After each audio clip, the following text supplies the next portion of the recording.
Magandang umaga sa lahat ng kapatiran, hindi lamang dito sa bansang Pilipinas, sa buong mundo, na magpatuloy tayo sa pagpuri at pagsamba sa ating Panginoon.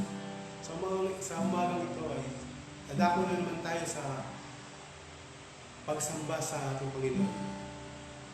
Sa pamamagitan ng ating awitin, sa pamamagitan ng pasasalamat sa ginawa ng Diyos, sa ginawa ng ating Panginoon Jesus sa ating buhay, at sa pamamagitan ng pakikinig sa Kanyang salita. Inahinyayahan ko pong lahat, mga kapatiran na nasa tahanan, na muli tayo magpuri at sumamba sa ating Panginoon sapagkat siya'y karapat-dapat na purihin. Sa umagang ito, tayo sumamba ng may kagalakan sapagkat ito ang araw na bigay ng ating Panginoon. Nagising tayo sa isang bagong umaga ng may lakas ng pangangatawan ng lahat ng ating pangangailangan ay natugunan. Kaya naman sa umagang ito, walang dahilan upang tayo hindi magpuri sa ating Panginoon. Puri tayo sa Kanyang buong kagalakan, puri tayo sa Kanyang buong kasiyahan sapagkat ang ating Diyos ay buhay. Nararapat lamang siya sa isang buhay na pagsamba. Kaya naman inanyayahan ko ang lahat ng mga kapatiran, inanyayahan ko ang lahat na magpuri at sumamba sa ating Panginoon sa pamamagitan ng pasasalamat, ipagkaloob natin sa umagang ito ang lahat para sa kapurihan niya. Umawit tayo ng may kagalakan, sumamba tayo sa pamamagitan ng biyaya na pinagkakaloob sa atin. Kaya sa umagang ito mga kapatid, sumamba tayo. Puri sa ating Panginoon. This is the day that the Lord has made. Ito ang araw na ginawa ng Diyos para sa atin. Isang umaga na muli tayo nagising na may kalakasan ng ating katawan at ang lahat ng ating pangangailangan ay tugunin. Purihin natin siya mga kapatid.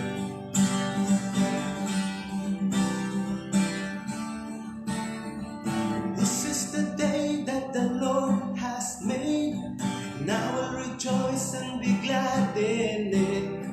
This is the day that the Lord has made, and I will rejoice and be glad in it. Rejoice in the Lord.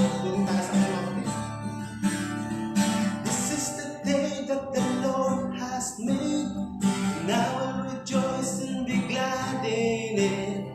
And this is the day that the Lord has made, and I will rejoice and be glad in it. Rejoice in the Lord. Puri natin siya mga kapatid. May kasiyahan. Rejoice in the Lord. Celebrate the presence of the Lord. He is worthy to be praised. Celebrate the presence of the Lord. He is worthy to be praised. Rejoice in the Lord. Rejoice in the Lord. This is the day that the Lord has made, and I will rejoice and be glad in it. This is the day that the Lord has made, and I will rejoice and be glad in it. Rejoice in the Lord. Worship God. Rejoice together. We sing the glory to our God in the Lord. Rejoice in the Lord. Rejoice in the Lord. Rejoice. Purihin natin siya mga kapatid. Inutusan tayo ng ating Panginoon na purihin siya na may kagalakan. Purihin natin siya mga kapatid. Manalangin tayo. Ang banal makapangyarihan sa lahat, ika'y karapat-dapat na purihin. Ika'y karapat-dapat na sambahin sapagkat iyong kagandahang loob ay patuloy na nananagana sa aming mga buhay. Turuan mo kami sa umagang ito na magpuri sa iyo, hindi lamang sa aming mga awitin, kundi sa buong puso namin, na aming tinataas ay hindi ang aming mga sarili, kundi ang iyong salita at ang iyong pagka-Diyos. Maraming salamat, Lord. Maraming salamat, Lord. Ito ang aming panalangin na binabalik namin ang pangalihan sa aming Panginoong Isus na aming tagapagligtas. Amen. Purihin natin siya, mga kapatid. Awitin natin, bless the Lord. Bless the Lord, O my soul.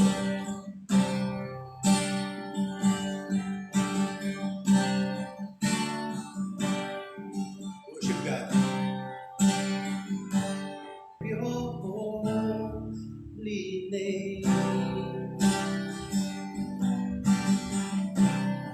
Sa iyong mapurihan, Panginoon, sa iyong magpawalang hanggan. Ang aming pagsamba pa sa salamat para sa iyong kapurihan.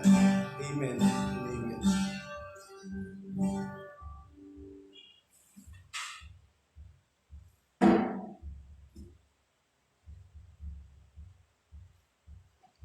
Amen. Mapagpalang umaga sa lahat ng mga kapatid na nasa kanya-kanyang tahanan. Nawadatnan kayo ng salita ng Panginoon na mayroong kapayapaan.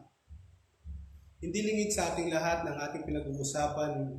Itong buwan na ito ay tungkol sa palatandaan ng tunay na iglesia. Ano ba tinalakay natin noong nakaraang mga linggo? Na kung ano ba ang iglesia, kung ano ba ang meron dito, kung ano ba ang tinuturo, ang katuruan ng iglesia. Tinalakay din natin noong nakaraan na ang katuruan ay nararapat lamang na hindi pinapaliwanag sa sariling salita, kundi ang pagpapaliwanag sa salita ng Diyos ay base din sa salita ng Diyos. Ngayon, tumako tayo sa isa na namang makabuluhang ating tatalakayin. Tungkol naman ito sa ano ba ang dahilan kung bakit tayo nagkakatipon para sumamba. Ano ba ang dahilan ng ating pagkakatipon? Itong mahalaga, mga kapatid, kasi ito ang pinaka-basic na dapat nating malaman. Ang kaalaman kung ano ang dahilan ng mga ginagawa natin sa bawat bagay na ginagawa natin ay makapagbibigay sa atin ng paglago, makapagbibigay sa atin ng karunungan. Ito ang dahilan kung bakit napakaraming mga nagsasabing sila ay mga mananampalataya. Pero hanggang ngayon ay nandoon pa rin sila sa sitwasyon na nahihirapan. Nagkakaroon sila ng struggle. Hindi nila alam. Kasi ang pinaka-purpose kasi ng ginagawa ay hindi naiintindihan. Para sa isang pagsasalarawan, ang isang karpentero ay hindi pwedeng gumamit ng tsock lamang sa kanyang pagpapanday. Bagamat ang tsock ay ginagamit ng karpentero, pero ang mas kabuluhan ng tsock ay para sa mga nagtuturo. Kung ang karpentero ay gumagamit ng maling kasangkapan para sa kanyang paggawa, ito ang dahilan kung bakit hindi nagkakaroon ng paglago. Ito isa sa pinakamahalagang pag-aaralan natin sa buwan na to, sapagkat dito nakapaloob na ang kahalagahan ng pagdalo sa pagdiriwang. Nung nakaraan, pinaliwanag natin na ang church ay hindi gusali, kundi ito ay lupunan ng mananampalataya na ang iisang layunin ay upang parangalan at upang itaas ang Diyos sa pamamagitan ng pagpupuri at pagsasamba, sa pamamagitan ng malayang pagpapahayag ng salita ng Diyos at sa pamamagitan din naman ng paglago sa pag-ibig. Ngayon, mga kapatid, itong ang dahilan kung bakit ang church attendance, sinasabing ang bilang ng mga dumadalo ay kumukunti. Kasi hindi na ito masyadong priority ngayon. Nakikita natin, nagsusulputan ng maraming mga siguro hindi naman ito ang dahilan kung bakit naumunti, kundi ang dahilan kung bakit tayo magtitipon ay hindi sa panahon ngayon, sa panahon ngayon, hindi sa iisang lugar, kundi sa iisang pagkakataon, nagkakakita-kita tayo sa pagpupuri sa Panginoon. Ang pinakamahalaga is the sense na magkakasama tayo sa pagpupuri. Mahalaga, mga kapatid, na maunawaan natin na ang pagdiriwang, ang ang pagdalo sa iglesia ay napakahalaga. Sa panahon ngayon, sapat na ang makinig ka sa mensahe via Facebook Live, via YouTube, via sa anumang means ng mga modernong teknolohiya ngayon. Pero ang napakahalaga, ang mahalaga, huwag nating kaligtaan ang araw na to. Kaya kapatid, naunawaan ko na dahil nga sa teknolohiya, kapag tayo ay halimbawa nagpe-Facebook Live, ang mga kapatiran ay hindi nakikiisa sapagkat alam nila na pwede naman nilang i-replay. Pwede naman nila kapag na-miss nila ang preaching ay pwede naman nilang ulitin. Pero ang mahalaga, ang pinakamahalaga sa lahat ay ang diwa ng pagsamba natin na iisa tayo na nagdiriwang ng araw na ito upang purihin at itaas ang Panginoon sa ating mga buhay. Kaya nga sinabi ko kanina na napakahalaga na alam natin ang dahilan kung bakit natin ito ginagawa. Ang kahalagahan kung bakit natin ito ginagawa. Ngayon sa ating pag-aaralan ngayon, dumako tayo sa Biblia, sa salita ng Diyos. Kung meron tayong Biblia sa kanyang sariling tahanan ay makibuklat po tayo. Ang ating pag-aaralan ay nasa Hebrews 10, verse 24 to 25. Sinasabi rito sa NIV, "Let us consider how we spur one another on toward love and good deeds, not giving up meeting together, as some are in the habit of doing, but encouraging one another, and all the more as you see the day is approaching." Sinasabi rito mga kapatid na sa wikang Tagalog, sandali lang po.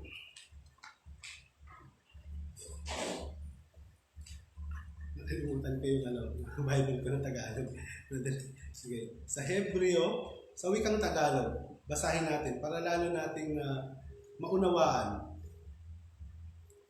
Hebreo 10, 24 and 25. Sinasabi, at tayo magtitinginan upang tayo maudyukan sa pag-iibigan at mabubuting gawa, na huwag nating pabayaan ang ating pagkakatipon na gaya ng ugali ng iba, kundi mag-aralan sa isa't isa, lalo na inyong namamalas na nalalapit na ang araw. Sinasabi sa ating binasa, itong aklat ng Hebreo ay sulat ni Apostol Paul sa mga Hebreo. At sinasabi rito, ini-encourage ang lahat na huwag kaligtaan ang pagtitipon at pagdiriwang. Kaya kapatid, bago tayo magsimula, tayo'y manalangin sandali, iasa natin sa Diyos ang gawain nito na tayo gabayan. Ang banal, tunay nga ikay makapangyarihan sa lahat. Maraming salamat sa pamamagitan ng iyong biyaya. Kami ay tumatayo sa iyong harapan. Hindi sa aming sariling mga katwiran, kundi ang katwiran ng aming Panginoon Hesus. Sa pamamagitan namin pagtitiwala sa inyo, pakabanalin mo ang gawain ito. May iyong samahan, kami bigyan ng karunungan, Lord God. Maraming salamat. Ito ang aming panalangin na ibinabalik namin ng kapurihan sa aming Panginoon Hesus, na aming tagapagligtas. Amen. Amen. Para natin maunawaan ang salita ng Diyos na ating binasa sa umagang ito, binasa natin ito sa English sa NIV translation. Sinabi rito na spur. Sa NASB naman, sinasabi stimulate. Sa King James Version is provoke. Sa New Living Translation is to motivate. So, ano ba ang kahalagahan na tinitingnan natin ang iba't ibang mga salin sa salita ng Diyos upang wag tayong maligaw sa pag-i-interpret, sa pagbibigay paliwanag sa salita ng Diyos. Sinasabi rito, to spur one another. Ano ba ibig sabihin ng spur? Nung chinek ko sa Google kung ano ibig sabihin ng spur, ito ay sinasabi na ito yung sa sapatos ng isang nangangabayo.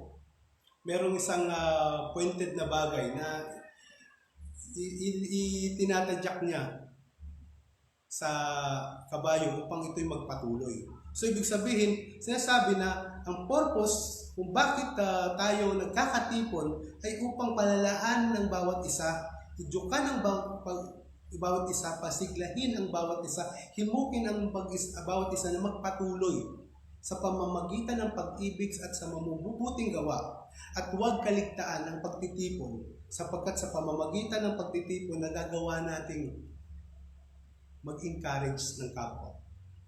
Nawa mga kapatid, sa umagang ito, pag-uusapan natin ano ba ang dahilan ng pagtitipon. Sinasabi sa culture, sinasabi sa panahon ngayon, kung bakit sila dumadalo sa gawain, kung bakit sila dumadalo sa iglesia, kung bakit sila dumadalo, ay ito'y para pabawasan ng kasalanan. At sinasabi rin naman ng iba, kaya dumadalo ang tao sa iglesia upang sila'y maligtas. Ang iba naman ay sinasabi, kaya dumadalo sa iglesia upang yumaman. Mga kapatid, nawa sa pagkakataon ito, hindi natin gamitin ang pakahulugan ng tao. Kundi gamitin natin, ano ba ang pakahulugan ng salita ng Diyos? Kung ano ang dahilan kung bakit tayo dumadalo. Kasi kung ito ay gagamitin natin, magkakaroon tayo ng misinterpretation. So, ibig sabihin kung ang dahilan kung bakit ka dumadalo upang ikay maligtas, ibig sabihin hindi ka talaga tunay na nagtitiwala. Sapagkat ang pagtitiwala ay nangangahulugan ikaw ay tiwala na ikaw ay ligtas. Hindi ka nagwadalo sa iglesia upang maligtas. Sa pamamagitan ng pagtitiwala mo, alam mo na ikaw ay ligtas na, ikaw ay dumadalo sa iglesia upang purihin at sambahin ang Panginoon na nagligtas sa atin. Hindi rin ito bawas ng kasalanan sapagkat nang simula kang magnampalataya, ikaw ay pinatawad ng Diyos. So kapag naunawaan natin na ang pagdalo sa iglesia ay bawas ng kasalanan, so ibig sabihin, namomotivate tayo na gumawa ng maraming kasalanan sapagkat sa pamamagitan ng pagdalo ng iglesia, ito ay mawabawasan. Maunawaan mo mga kapatid. Kung ang motivation natin sa pagdalo sa iglesia ay upang yumaman, mga kapatid, maunawaan sana natin na sinasabi sa salita ng Diyos na napakahirap para sa isang taong mayaman na makapasok sa area ng Diyos. Bakit natin hihilingin ang material na bagay kung ang material na bagay na ito ay magiging dahilan kung bakit mahihirapan tayo sumamba sa Panginoon? Sapagkat sinasabi niya, hindi tayo makapaglilingkod sa dalawang Diyos. Kapatid, maunawaan natin sa ating binasang salita ng Diyos, sa matatagpuan sa Hebreo Kapitulo 10, ang pinaka-background nito mga kapatid ay ini-exhort ni Apostle Paul ng ating Panginoon. Ang ating dugo ng ating Panginoon ay naghugas sa ating kasalanan. So ibig sabihin, ang pinaka-guilt ng ating kasalanan ay nahugasan na.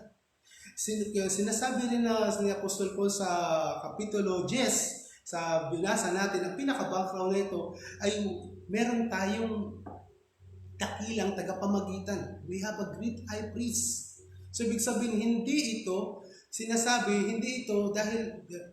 dahil kay Father, hindi ito dahil kay Pastor kung bakit tayo dumadalo. Kundi dahil tayo dumadalo tayo sapagkat meron tayong dakilang tagapamagitan sa Diyos Ama na nagsasabi na ikaw ay lumapit sa Kanya.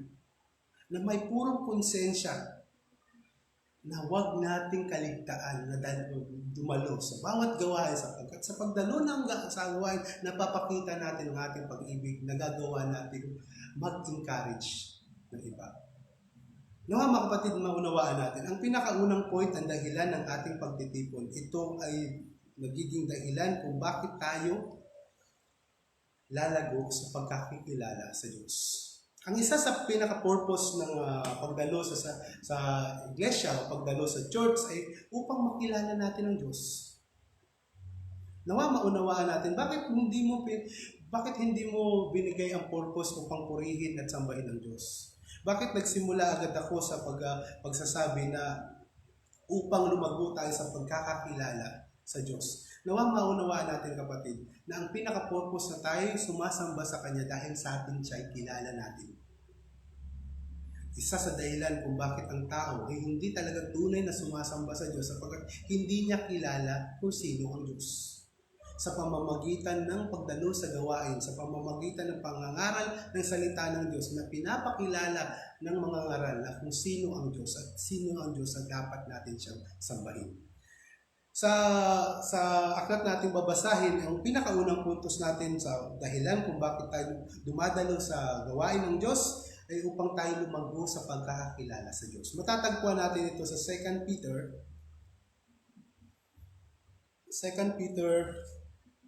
3 verse 18. Sinasabi rito, 2 Peter 3 verses 18, datapwat magsilago kayo sa biyaya at sa pagkakakilala sa ating Panginoon at tagapagligtas na si Hesus Kristo. Sumasa kanya nawa ang kawalhatian ngayon at magpakailanman siya nawa. So ibig sabihin, hinihimok na ni Apostle Peter ang lahat ng mga dumadalo sa gawain na magsilago sa kaalaman at pagkakakilala, sa biyaya at pagkakakilala sa Diyos. Alam niyo mga kapatid, isa sa dahilan kung bakit tayo nagpupuri, bakit tayo naglilingkod sa Diyos, ay dahil kilala natin kung sino siya. Kung ang isang iglesia ay hindi nagpapakilala sa Diyos na dapat nating papurihan, ay hindi talaga ito tunay na iglesia na sinasabi sa salita ng Diyos. Ngayon, ano bang meron sa iglesia? Ano bang meron? Ano bang ginagawa nila? Ano bang meron kung bakit tayo lalago sa pagkakilala sa Diyos? Unang-una, maglista lamang ako ng tatlong gawain na ginagawa sa pagtitipon. Sinasabi rito, ang pagtitipon ay mayroong exaltation. Tinataas natin ang Diyos sa pamamagitan ng ating mga awitin. Nagsimula tayo kanina, bago tayo makinig sa salita ng Diyos, nagpuri muna tayo. Sumamba. Oh, bro, bakit hindi mo inuna na dahilan kung bakit tayo dumadalo sa iglesia ay para sumamba? Mga kapatid, pwede natin sambahin ang Diyos kahit saan. Hindi lamang sa isang lugar. So, ibig sabihin, it's to worship is not only to sing.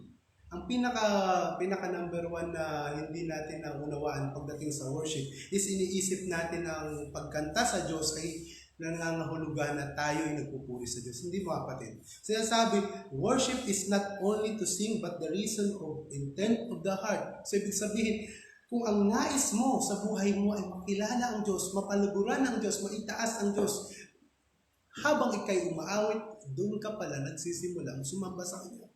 Kung ang intensyon mo, bakit ka dumadalo ay upang yumaman, upang sa mga makasariling bagay, mga sariling dahilan, hindi ka talaga tunay na nagpupuri. Halimbawa na lamang, kapag ikaw umaawit at pinapakita mo na ikay magaling kumanta, ang purpose mo ay marinig ka ng iba, ay si brother ay magaling kumanta, hindi ka talaga tunay na nagpupuri sa Diyos. Sa kadahilanan, gusto mo lamang makilala na ikaw ay magaling kumawit.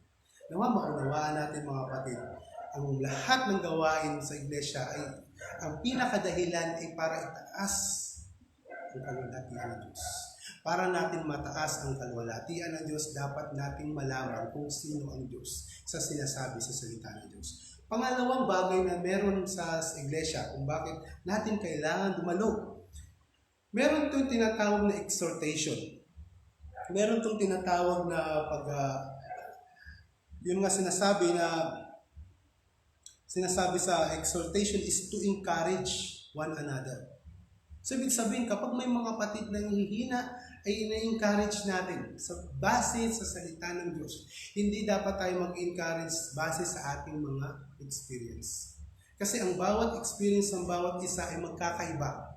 Dapat nating i-encourage ang bawat kapatiran natin sa salita ng Diyos. Nawa mga kapatid, naunawaan ninyo na hindi natin magagawa ang mga bagay na to kung hindi tayo lumalago sa kaalaman kung sino ang Diyos. Halimbawa, kapag mayroong may isang problema, gusto natin siyang i-encourage. Sasabihin natin, bro, kaya mo yan. Pagsubok lang yan. Nag-exhort ka ba? Itinaas mo ba ang Diyos sa pamamagitan ng kanyang problema? Ang tunay na exhortation is to encourage others using the Word of God. Halimbawa, dumadaan siya sa problema. Sinasabi sa salita ng Diyos, sasabihin mo sa kanya, sinasabi sa salita ng Diyos sa Hebrews 13:5. So, ibig sabihin, meron ka ng alam sa salita ng Diyos, kaya nakakapag-encourage ka na sa iba.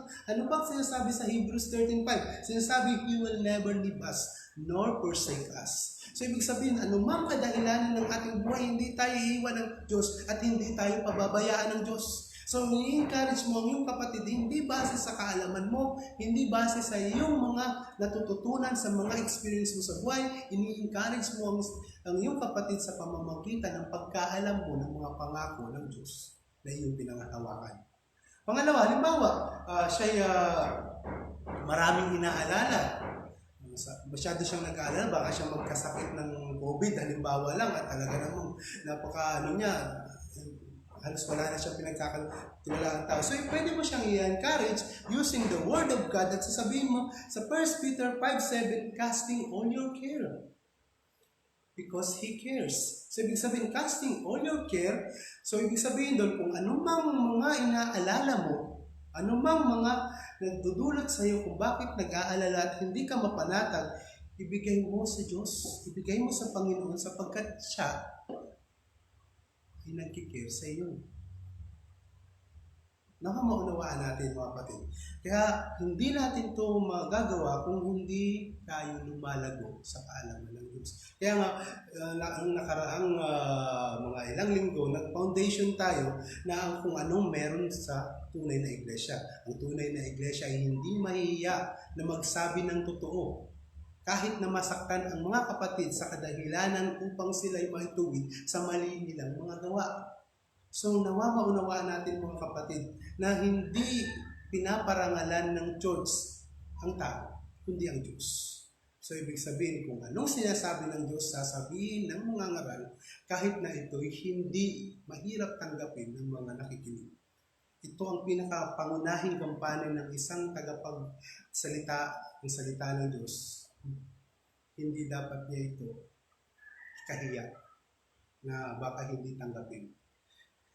At pinakapangatlo, kung ano bang meron sa church, kung ano bang meron sa pagkakatipon, ay meron itong tinatawag na exposition. Exposition is to have the Word of God explained. So, ibig sabihin, sa pag-aaral natin sa salita ng Diyos, sa pagdadalo natin sa salita ng Diyos, kikinig tayo ng kanyang salita, may natututunan natin ang tunay na kahulugan ng bawat salita ng Diyos. Sinasabi, to have the word explained to expose the real intended meaning. So, ibig sabihin, mga kapatid, kapag ang isang mga ngaral ay nagsasalita ng salita ng Diyos, tapos pagkatapos ay nagkukwento ng anumang mga bagay, at pagkatapos iniiwan na ang Biblia, hindi talaga siya nangangaral ng salita ng Diyos. Is the primary, sinasabi nga, the primary purpose of preaching the Word of God is to expose the real meaning. So, ibig sabihin, the meaning of the text. Kaya nga sinasabi ko kanina, bago tayo magsimulang tumalakay dito sa Hebrews 10, sinasabi ko ngayon ng background. Ano ba ang background nito kung bakit sinabi na huwag nating pabayaan ang pagtitipon? Sinasabi ng background na kanina, sinasabi na ang pinaka-background nito is to assure us of our faith. Sinasabi na we have the confidence to enter God's presence because of the blood of our Lord Jesus.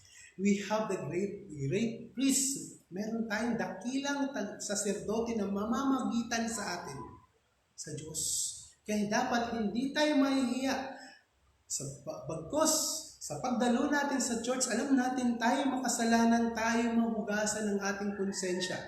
Mahugasan ito ng salita ng Diyos na nagsasabi na kayo ay lumapit sa pinanggagalingan ng biyaya upang tayo makasumpong ng awa sa panahon na pangangailangan natin. Maunawaan natin. Ang pinakaunang dahilan kung bakit kailangan natin ang pagtitipon ay upang lumago tayo sa kaalaman ng Diyos. Pero bakit ganun? Hindi ba kami lalago kung kami ay mag-isa lamang? Mga kapatid, maunawaan sana natin na ang gift of preaching ay hindi pinagkakaloob sa lahat. Sapat, tingnan mo na lamang kung lahat ay matatalino, lahat ay alam. Sino na lamang ang magtuturo? So, ibig sabihin, ang lahat ay sino na lamang ang makikinig? Ang lahat ay nagugusto at magnanais na maging guro. Wala nang tagapagkinig. So, ibig sabihin, pinapakita ng Diyos na magbibigay siya ng isang gift sa isang tao upang makapagpaliwanag sa salita ng Diyos to the intention na tayo ay magpasakop. Hindi natin titingnan, ay mas mataas pa ang pinag-aralan ko. Diyan sa nakatayo na yan, hindi ako makikinig sa kanya. So, sinasabi sa salita ng Diyos, anuman ang estado ng buhay na nangangaral ng salita ng Diyos, kung ang salita ng Diyos ang kanyang pinapangaral, siya ay may authority. Kahit sa sino mang pinakamatataas na tao, sapagkat ang taglay-taglay ng salita ay hindi niya salita, kundi salita ng Diyos. So, paano natin nakikita na sinasabi niya salita ng Diyos sapagkat alam niya? Siya ay nag-aral. Siya ay nagsunog ng kilay. Hindi na nga nagsunog ng kilay. Siya ay nagsaliksik. At sa pamamagitan ng banal na Santong Espiritu na nagtuturo sa kanyang puso na ito ay ipangaral mo at ito ang ipaliwanag mo na papakita ang kahulugan ng salita ng Diyos. Nang sa ganun, ang maitaas ay hindi ang tao, kundi ang Diyos. Nakakalungkot sa panahon ngayon na ang pinaka-main purpose ng church sa modern Christianity ngayon is to uplift the audience. Para itong show. Sa modern preaching ngayon ay parang paluguran ang mga nakikinig.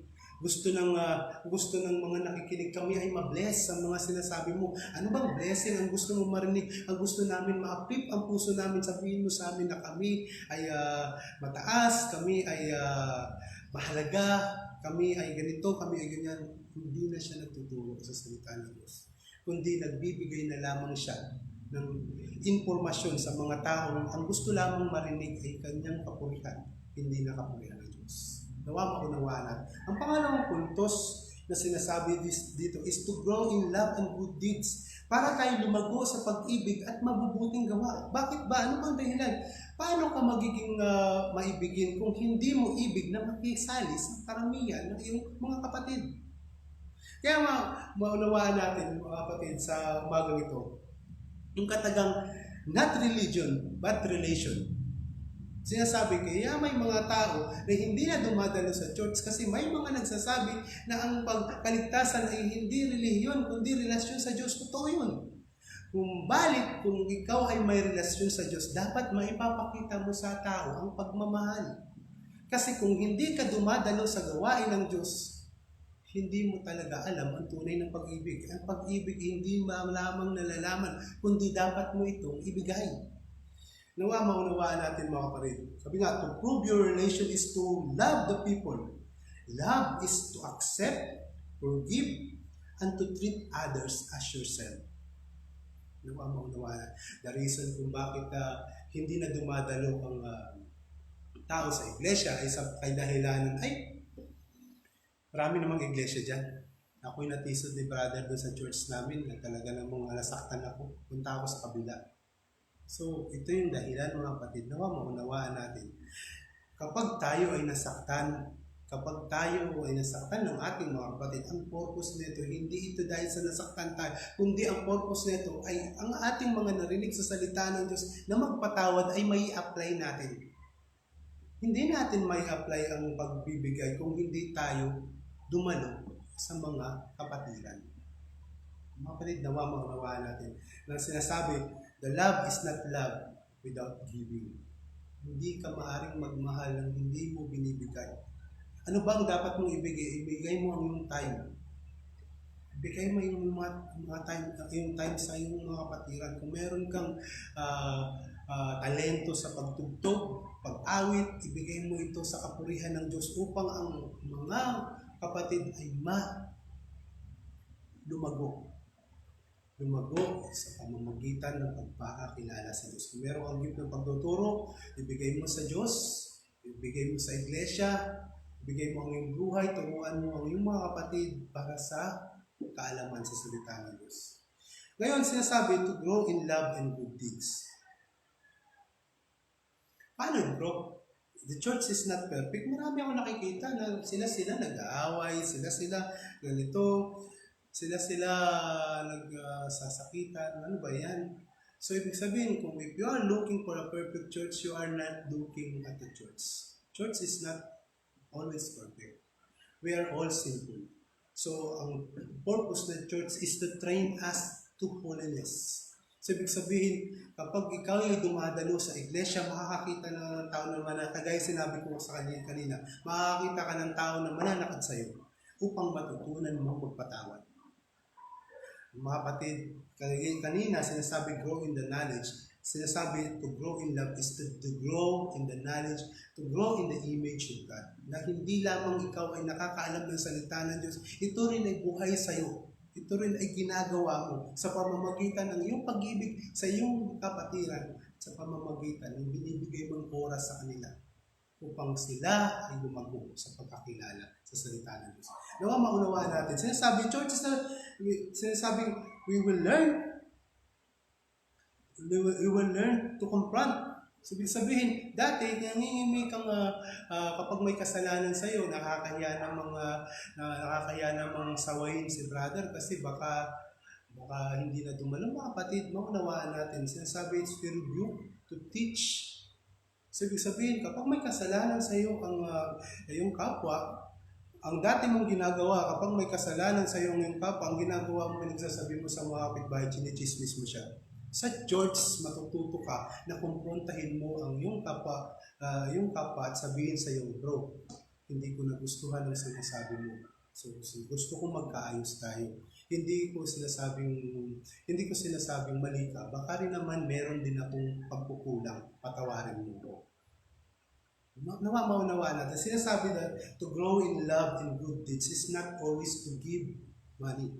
Not always to give something to others, but to give your motivation, to give your heart. Kaya nga sinasabi, ayoko maging open sa iba. Kasi kapag masyado kang open, masasaktan ka. Mga kapatid, binabalik-baliktad ang salita ng Diyos. Dapat maging open ang iyong sarili. Masaktan ka man ng iba, sa pamamagitan ng masaktan ka ng iba, matututo kang magpatawad. The reason kung bakit ang mga tao ay ayaw masaktan kasi gusto nila ang sarili lamang. Pinoprotektahan nila ang sarili. Sinasabi, love means sacrifice. Kung ikaw ay nagmamahal, dapat ikaw ay nagsasakripisyo. Dapat ikaw ay umuunawa at dapat ikaw ay nagpapatawad. Ngayon, sinasabi, ano ba ibig sabihin ng love? Sinasabi ito, how to love a person you didn't know in spite of the weaknesses that the person have if you will learn to accept that is love. So, ibig sabihin, ang pagmamahal pala, hindi lamang ito nakikilala mo ang tao. Nakikilala mo ang tao sa kabila ng mga kasalanan, sa kabila ng iyong kahinaan, tinatanggap mo siya bilang kapatid. Yun ang pag-ibig. Kaya mga kapatid, in-encourage sa salita ng Diyos na huwag tayong magtangi ng kapatid. Kung may makita ka mahirap na kapatid, huwag mong sabihin na umupo ka sa lapag at sasabihin mo sa kapatid na may kakayanan sa buhay, dumini ka, umupo ka sa upuan. Kapatid, huwag tayo magtangi ng kapwa kasi sa pagtatangi ng kapwa, nawawala ang pagmamahal. Kaya mga kapatid, maunawaan natin. Sa pagdating at pagdalo natin sa church, makikita mo may mga grupo-grupo. Huwag nating hayaan na magkaroon ng grupo-grupo. Magkaroon tayo ng isa lamang grupo na ang itinataas ay ang ating Panginoon Jesus lamang. Nawa naintindihan yung mga kapatid na napakahalaga, sinasabi nga no man is an island. Walang taong nabubuhay para sa sarili lamang. Mga kapatid, kailangan natin ng ating kapwa upang tayo lumago, upang tayo matuto sa salita ng Diyos.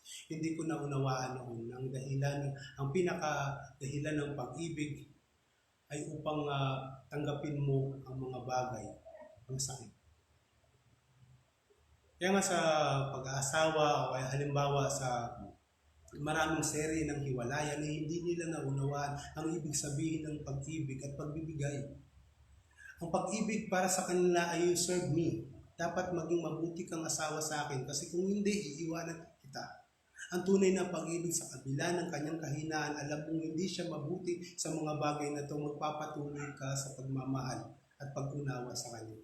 Ganun din naman sa iglesia mga kapatid.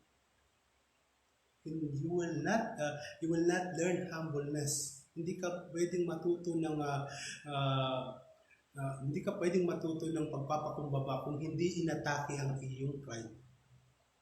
Inunsulto ka sa lahat, siniraan ka sa lahat. Pero ang ginawa mo, hindi ka gumanti sa mga bagay na ito, ginawan mo siya ng mabuti at nagpakababa ka. Yun ang ibig sabihin ng salitang pag-ibig.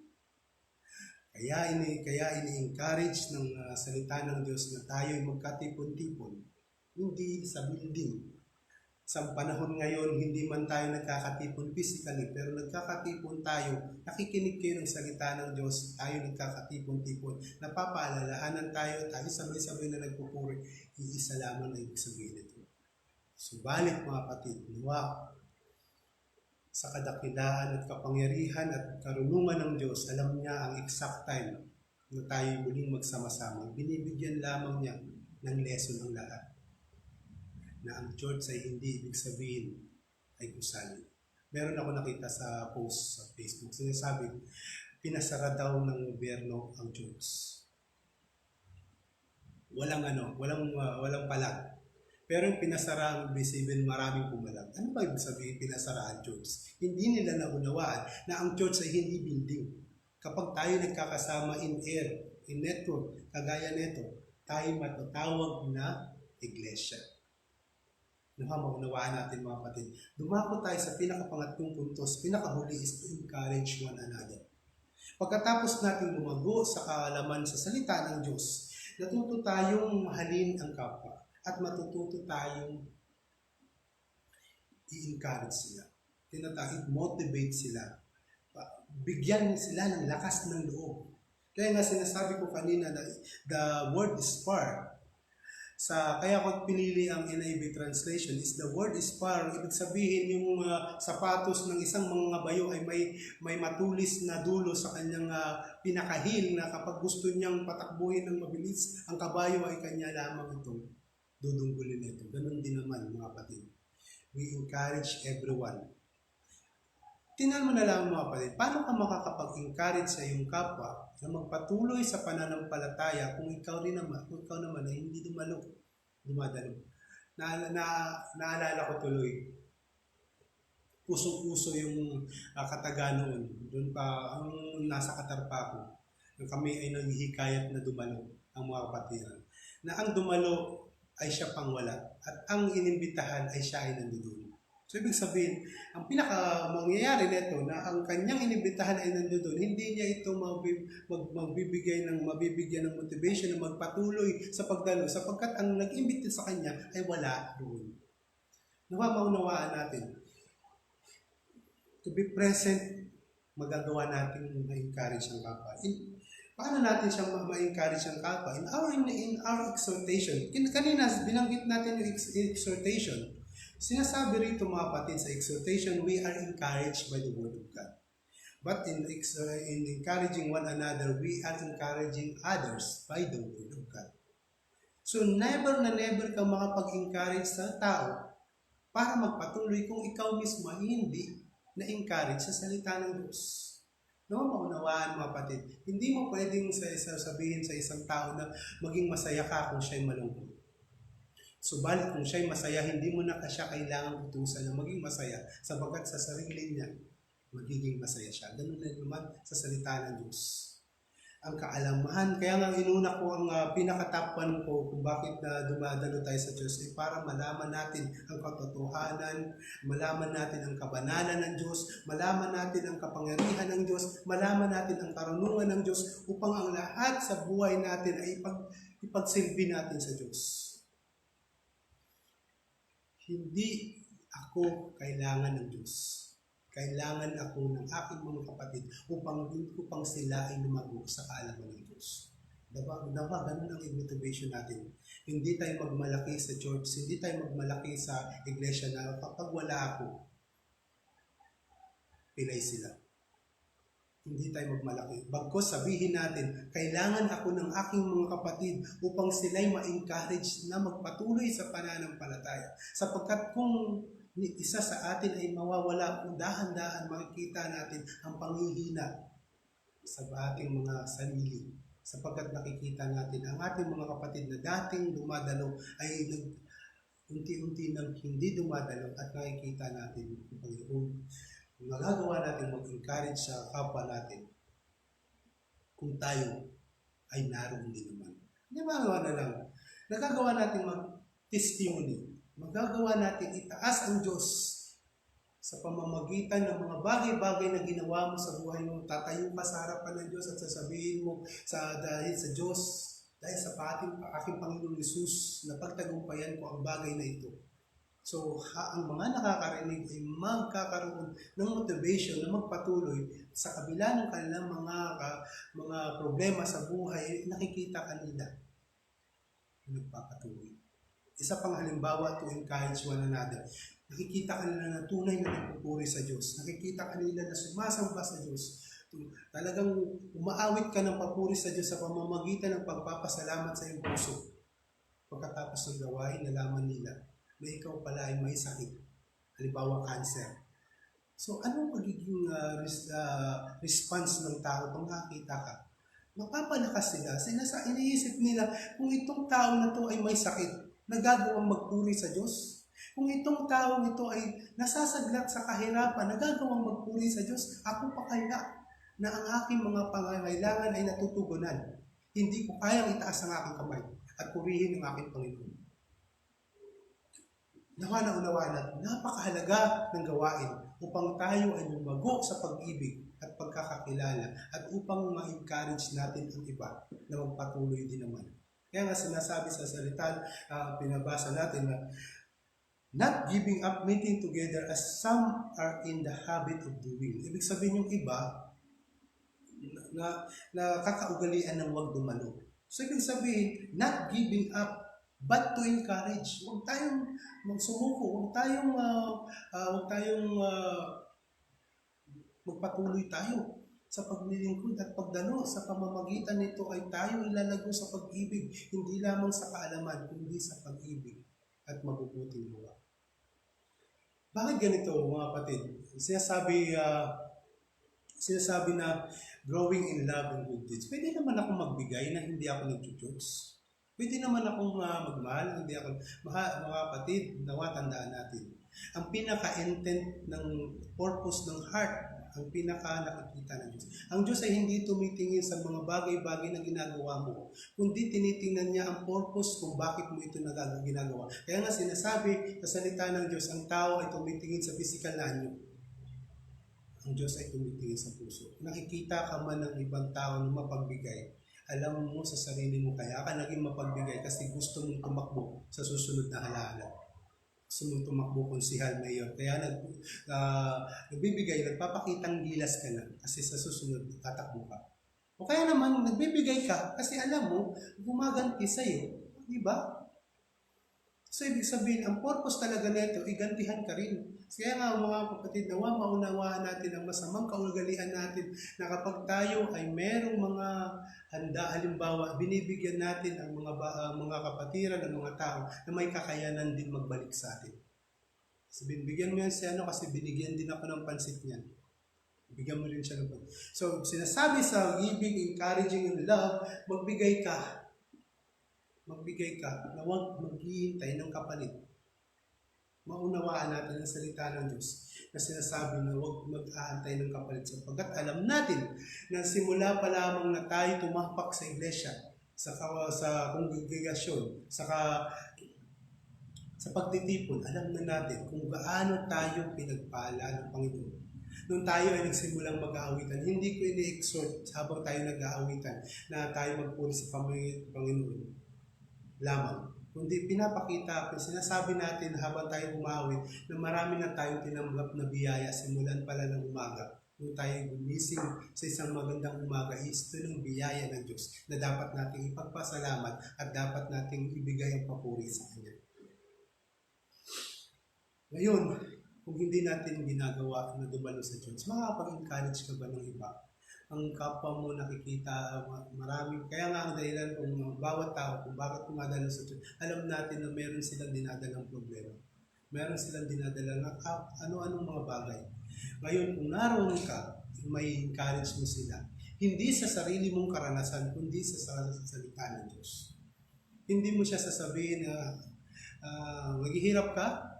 Ano lang yan, sipag-tiyaga lang yan. Ako nga, ganito, dati akong ganun. Hindi ang encouragement. Hindi ang encouragement mo ay ganun. Ang encouragement mo ay base sa pangako ng Diyos. Kagaya ng sinabi ko kanina, uulitin ko ulit, na ang pangako ng Diyos na hindi tayo iiwan ni pababayaan man sa pagsimulan nating magtiwala sa Kanya. Kung ang ating mga kapatid ay nangihina, mapapalakas natin sila. Hindi sa ating mga experience, kundi sa salita ng Diyos na ating natututunan. Nawa mga kapatid, na unawaan natin na isa sa dahilan ng pag-i-encourage natin ay hindi natin tingnan ang kasalanan ng iba, kundi tingnan natin ang kasalanan natin unang-una. At sa pamamagitan ng pagkakakilala natin sa kanila, hindi natin sila sisitahin, hindi atin silang ipapanalangin. Isa sa dahilan kung bakit ang mga tao umaalis sa church kasi masyadong masitahin ang kapwa. Lahat na lang ng bagay sinisita. Uy, yung shirt, yung suot mo, Marian, hindi yan. Uy, bawal yung ganito, bawal yung ganun. Kaya yung mga kapatid na yung mga dapat na dumalo ay hindi na nagsisidalo, ay mga membro ng pagtitipon ay kung ano-anong mga bagay ang pinagsisita. So, purpose ng encouraging one another is to accept them in love and to pray for them that they will know the knowledge of God. Kasi kung hindi nila matututunan ang kahalagahan ng karunungan ng Diyos, ay hindi sila tunay na magbabago. Hindi natin mababago ang tao base lamang sa ating mga pagsisita o paghuhusga. Mababago natin ang tao kung atin silang mamahalin at tatanggapin at paaalalahanan sila sa salita ng Diyos. Sa pamamagitan ng nangangaral ng salita ng Diyos, itutuwid ng Diyos ang kailang mga buhay sa pamamagitan ng salita ng Diyos. Nawa natin mga kapatid. Yun lamang mga kapatid, nawa nasagot ang kadahilanan kung bakit tayo nagkakatipon sa iglesia. Napakahalagang bagay upang tayo'y lumago sa kaalaman ng Diyos at upang tayo din ay lumago sa pangalawa, lumago sa pag-ibig at sa mabubuting gawa. At pangatlo, tayo rin naman ay makapag-encourage ng iba na magpatuloy, makapag-udyok sa iba, na makapaghimok sa iba na magpatuloy sa gawain. Bago tayo magtapos mga kapatid, merong isang, alam nyo yung caterpillar, hindi ko alam yung, higad. Hindi ko alam yung Tagalog eh. Meron isang caterpillar o higad na magiging isang paru-paro na. Nahihirapan siyang lumabas sa kanyang cocoon. Hirap na hirap talaga siya. Ngayon nakita siya ng isang bata. Ang ginawa niya, tinulungan niya itong lumabas. Sa pagtulong niya sa isang paru-paro na magiging paru-paro pa lamang na lumabas, ay nasira niya ang pakpak. Sapagkat ang paru-parong yun ay dapat niyang ilabas ang kanyang sarili na walang ibang tutulong sa kanya kundi ang sarili niya. Ganun din naman sa church mga. Kung hindi natin maunawaan ang purpose ng Diyos, imbis na tayo ay makatulong sa iba, tayo ay makakasira sa buhay ng iba. Sapagkat sa pamamagitan ng alam natin sa salita ng Diyos, sisitahin natin sila. Lagi natin silang pagagalitan sa salita ng Diyos. Wala tayong otoridad na gumawa ng ano. Wala tayong otoridad. Kundi ang nangangaral lamang ng salita ng Diyos ay may authority na sumita. Hindi sa kanyang salita, kundi sa salita ng Diyos. Mga kapatid, maunawaan natin. Hindi kailangan ng Diyos ng tulong. Hindi kailangan ng Diyos ng tulong sa church niya. Hayaan natin ang Diyos ay kumilos. Kung ano mang problema ng church, hindi ito masusolusyonan sa ating matatalinong mga pag-iisip. Masusolusyonan ito sa pamamagitan ng ating pananalangin. Nahahayaan natin na ang Diyos na ating sinasamba ay magbigay sa atin ng tunay katalinuhan upang ang ating iglesia ay maitaas. upang ang ating iglesia ay mapalakas. Yun lamang mga kapatid. Nawa, sa ating mga pinag-usapan, naging makabuluhan. Sapagkat kung hindi mo alam ang pinaka-purpose ng isang bagay at ito ay yung ginagawa, huwag mong asahan na ikay lalago. O kaya naman alam mo ang purpose pero hindi naman talaga ito ang tunay na dahilan, hindi rin ikaw lalago.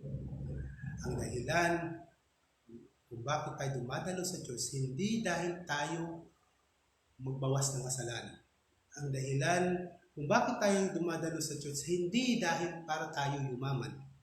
Ang dahilan kung bakit dumadalo tayo sa Diyos ay hindi para maligtas, kundi upang tayo'y lumago sa kaalaman ng Diyos. Tayo'y lumago sa pag-ibig at mabubuting gawa, at tayo'y makapag-encourage din naman sa iba. Yun lamang kapatid, sa Diyos ang kapurihan. Bago tayo magtapos, tayo manalangin. Bigay natin ang kapurihan sa pamamagitan ng pagbibigay ng Diyos sa karunungan na siya lang ang bawat narinig nating salita ay hindi salita ng nagsasalita, kundi ang Diyos mismo ang nangungusap sa atin. Napakahalagang bagay, nawa maunawaan natin. Ang banal, makapangyarihan sa lahat, tunay nga pinupuri ka namin sinasamba sa pamamagitan ng iyong kabanalan, Panginoon.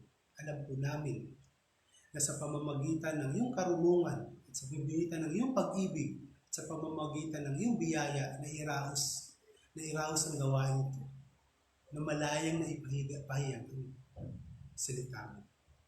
I-bless mo po lahat ng mga nakikinig ng salita. Nawa maunawaan mo sa kanya sarili at tanggapin ang katotohanan, ang dahilan kung bakit napakahalaga ang pagdalo ng gawain. Maraming salamat, Panginoon. Tunay nga, Lord God.